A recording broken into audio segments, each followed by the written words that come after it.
श्री गणेशाय नमः। कार्तिक महात्म की श्रृंखला में 31वां अध्याय। भगवान श्री कृष्णचंद्र जी महाराज ने कहा कि पहले उज्जैन में एक महापापी और दुरात्मा धनेश्वर नामक ब्राह्मण रहता था।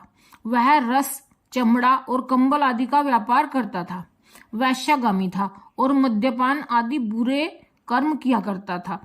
चूंकि वह दिन रात पाप में रत रहता था, इसलिए उस व्यापार के लिए वह नगर नगर घूमता था।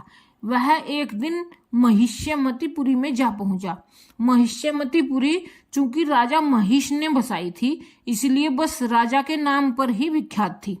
नगरी के पास ही पापनाशिनी पुण्यकारिणी भगवती नर्मदा बहती थी। उस नदी के किनारे देश देशांतर से आए हुए यात्री कार्तिक व्रत करने के लिए कुछ दिनों के लिए ठहरा करते थे। उन कार्तिक व्रत करने वाले प्राणियों को वहां ठहरा देखकर वह दुष्ट धनेश्वर भी इधर उधर व्यापार करता हुआ 1 मास के लिए वहां ठहर गया।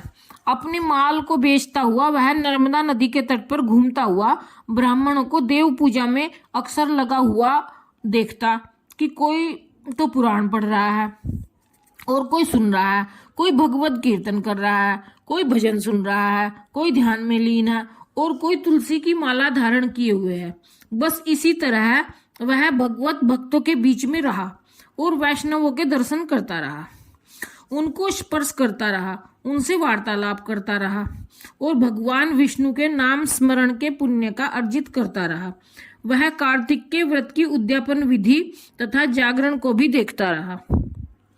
उसने पूर्णिमा को देखा कि व्रती ब्राह्मणों तथा गौओं को भोजन करवा रहे हैं और उनको दक्षिणा आदि भी दे रहे हैं। उसने नित्य प्रति भगवान शंकर की प्रसन्नता के लिए होती दीपमाला भी देखी। त्रिपुर नामक राक्षस के 3 पुरों को भगवान शंकर ने इसी तिथि को जलाया था। इसी कारण भगवान शिव के भक्त इस तिथि को दीप उत्सव मनाते हैं। जो मनुष्य मुझ में और भगवान शंकर में अंतर मानता है, उसकी संपूर्ण क्रिया निष्फल हो जाती है। धनेश्वर वहां की पूजा विधि देखता हुआ इधर उधर घूम रहा था कि उसे एक काले सर्प ने काट लिया और वह भूमि पर गिर पड़ा। उसकी यह दशा देखकर वहां के दयालु भक्तों ने उसको चहुं ओर से घेर लिया और उसके मुख पर तुलसी दल मिश्रित जल के छींटे देने लगे। और जब उसके प्राण निकले तो यम के दूत उसे बांधकर कोड़ों से मारते हुए यमपुरी को ले गए। उसे देखकर चित्रगुप्त ने यम से कहा कि इसने बाल्यकाल से लेकर आज तक बुरे काम ही किए हैं। इसके जीवन में पुण्य तो लेश मात्र भी नहीं दिखाई देता। यदि मैं पूरा 1 वर्ष आपको सुनाता रहूं तो भी इसके पापों की सूची समाप्त नहीं होगी। यह महापापी है, अतः इसको एक कल्प एक घोर नरक में डालना चाहिए। चित्रगुप्त की बात सुनकर यमराज ने बड़े क्रोध में भरकर उसको अपना काल नेम के समान भयंकर रूप दिखाते हुए अपने अनुचरों को आज्ञा दी। उसने कहा कि हे प्रेत सेनापतियों, इस दुष्ट मूर्ति को मुग्दरों से मारते हुए कुंभीपाक नरक में भेज दो। भगवान श्री कृष्ण जी महाराज ने कहा कि यह सुनकर प्रेत सेनापति ने मुग्दरों से उसका सिर तोड़ते हुए कुंभीपाक नरक में ले जाकर खोलते हुए तेल की कढ़ाई में छोड़ दिया।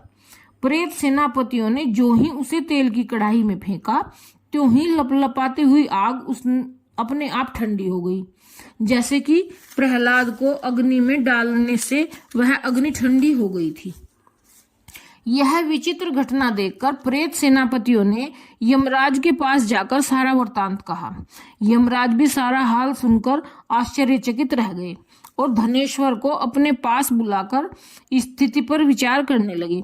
उसी समय नारायण नारायण का कीर्तन करते हुए देवर्षि नारद भी वहां आ पहुंचे और यमराज से कहने लगे कि हे अरुण नंदन यमराज, यह ब्राह्मण नरक में डाले जाने के योग्य नहीं है, क्योंकि इसने अंत समय में कुछ शुभ कर्म किए हैं जो कि नरक यातना को नष्ट करने वाले हैं।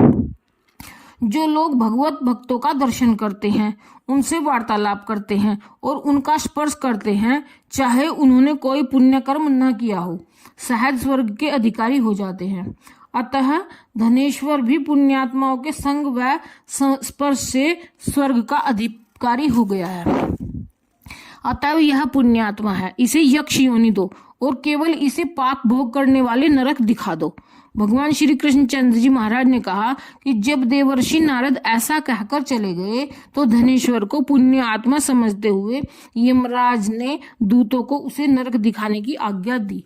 इस प्रकार 31वां अध्याय समाप्त। जय श्री कृष्ण। ओम नमो भगवते वासुदेवाय। ओम नमो भगवते वासुदेवाय। ओम नमो भगवते वासुदेवाय।